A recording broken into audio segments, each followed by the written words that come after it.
뉴스룸을 시작하겠습니다. 윤석열 대통령의 공천 개입 의혹이 담긴 녹취록을 공개한 민주당이 서울역 일대에서 대규모 장외 집회를 열었습니다. 이재명 대표는 불의한 권력을 심판하자며 국민들의 행동을 촉구했고 일부 참석자는 탄핵도 언급했습니다. 국민의힘은 이 대표 선고에 맞춘 방탄 집회라고 맞받았습니다. 이승환 기자입니다. 김건희를 특검하라! 서울역 4번 출구 옆 4개 차로가 파란 옷을 입은 인파로 가득 찼습니다. 민주당이 주최한 김건희 윤석열 국정농단 규탄 특검 촉구 집회에 모인 사람들입니다. 박찬대 원내대표는 윤석열 정부 2년 반 만에 대한민국이 총체적 위기에 빠졌다며 쏟아지는 모든 의혹의 중심에 김건희 여사가 있다고 직격했습니다. 이재명 대표는 정부 여당을 향해 김건희 여사 특검법과 최상병 특검법을 즉각 수용하라며 8년 전 가을처럼 국민들이 행동할 때라고 했습니다. 불의한 반국민적 권력을 우리의 손으로 확실하게 심판합시다. 국민이 이 나라의 주인임을 증명할 때까지 대통령은 이 나라의 지배자가 아니라 국민의 공복임을 인정할 때까지 함께 포기하지 말고 싸웁시다. 김민석 수석 최고위원은 대통령 탄핵까지 언급했습니다. 시작했으니 끝을 봐야 합니다. 특검이든 탄핵이든 개헌이든 대한의 봄으로 이어질 것입니다. 보수 지지세가 강한 대구에 탄핵다방 1호점을 연 조국혁신당은 이달 안에 대통령 탄핵 소추안 초안을 공개하기로 했습니다. 이에 국민의힘은 당대표 개인의 범죄를 비호하기 위해 민생을 내팽개치는 행태를 중단해야 한다고 비판했습니다.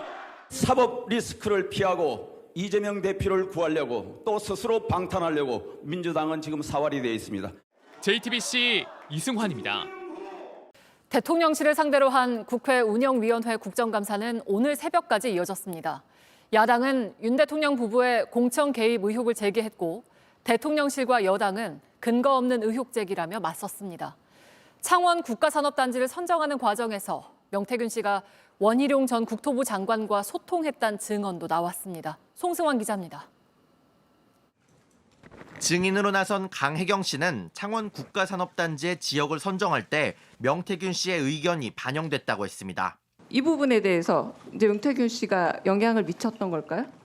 그 본인이 의견을 제시했던 거에 비해서 조금 빠졌던 땅이 있어서 추가로 이제 확보를 더 해달라고 이제 건의를 해라.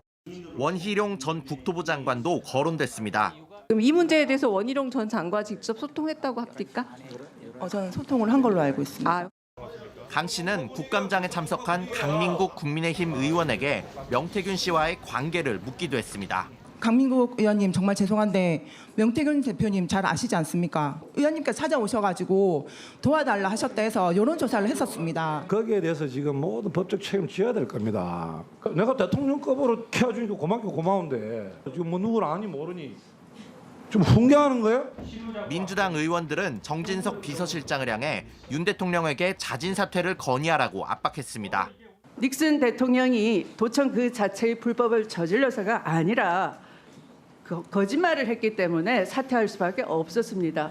사퇴를 권유하시는 것이 비서실장으로서 국민을 위한 태도가 아닌가 생각합니다. 대통령직 사퇴를 하시라고요?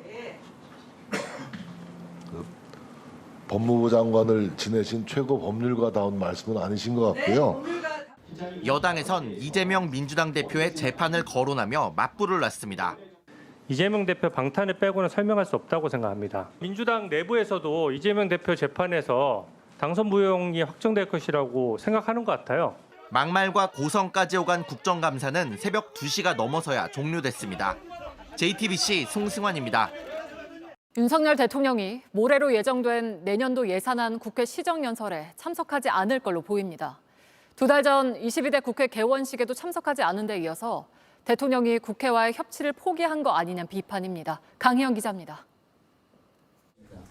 윤석열 대통령의 오는 4일 국회 시정연설 참석을 고민해온 대통령실이 결국 불참으로 가닥을 잡았습니다.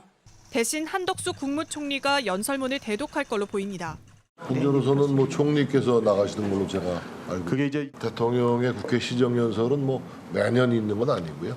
총리가 대신하는 경우도 종종 있었어요. 시정연설은 현직 대통령이 여야 의원들에게 내년도 정부 예산안을 설명하는 자리입니다. 2013년 박근혜 대통령 이후 11년간 현직 대통령이 줄곧 참석해왔습니다.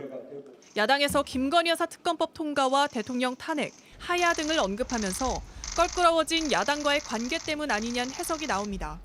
앞서 윤 대통령은 지난 9월에 뒤늦게 열린 22대 국회 개원식에도 참석하지 않았는데 1987년 민주화 이후 처음 있는 일이었습니다. 야권에선 윤 대통령이 국회와의 협치를 포기했다며 숨지 말라고 반발했습니다. 왜 대통령께서 숨으시는지 모르겠어요. 당당하게 나오셔갖고 이럴 때일수록 정면 돌파하는 그런 스타일 아니었습니까? 이런 가운데 대통령실은 이달 중 임기의 반환점을 맞아 윤 대통령이 기자회견 등 어떤 형태로든 입장 표명을 할 거라고 밝혔습니다. JTBC 강희연입니다.